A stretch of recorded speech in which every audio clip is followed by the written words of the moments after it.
Greetings, my brothers and sisters. For the entire season of Lent, leading up to Easter this year, we were focused on our senses. On this third Sunday of Easter, our readings draw upon our senses again. Lean into the scriptures and allow your senses to imagine the sights, the sounds, the smells. We begin with our reading from Acts 9, which recounts the familiar story of Saul's encounter with the risen Christ on the road to Damascus. Saul was a fervent persecutor of the followers of Jesus, right up until the moment he met Jesus himself. What grace, what mercy. Only 2 chapters earlier, we saw Saul at the stoning of Stephen, and now, as he's on his way to further persecute the church, Saul is blinded by a light from heaven and hears the voice of Jesus. Imagine that bright light, the sudden darkness, the voice that Saul just knows is Jesus. This moment is the beginning of a complete transformation, not only for Saul, who shall soon be known as Paul, but for the entire church. Jumping ahead to the final book of the Bible, our reading from Revelation 5 offers us a glimpse of the cosmic worship we will one day participate in.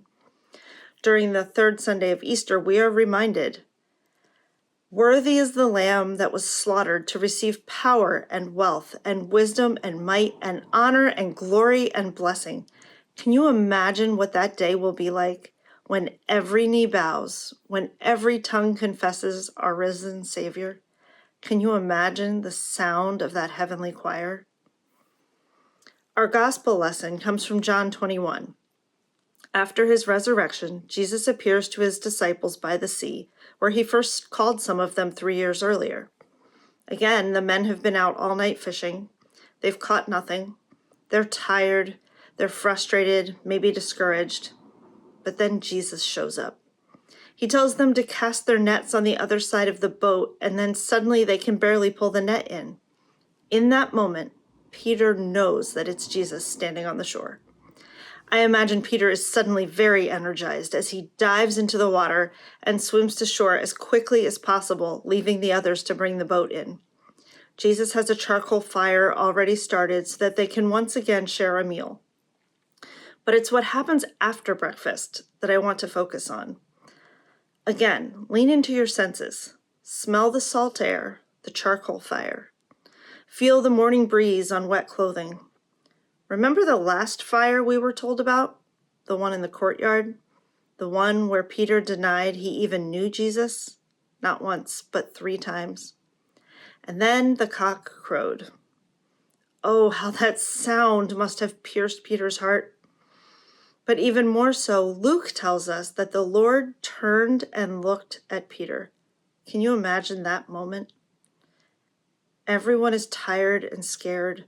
The sound of the rooster echoes in Peter's ears as he realizes what he's done, and then Jesus catches his eyes across the courtyard.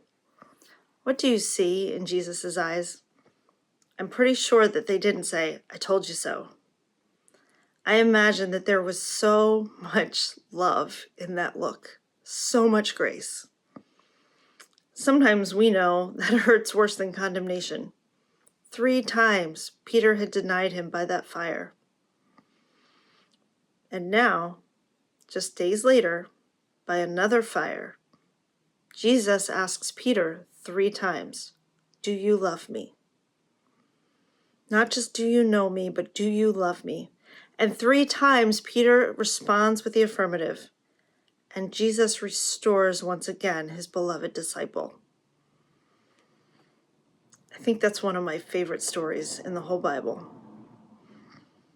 I think of that first fire. I think of that sound of the rooster. I think of that look across the courtyard.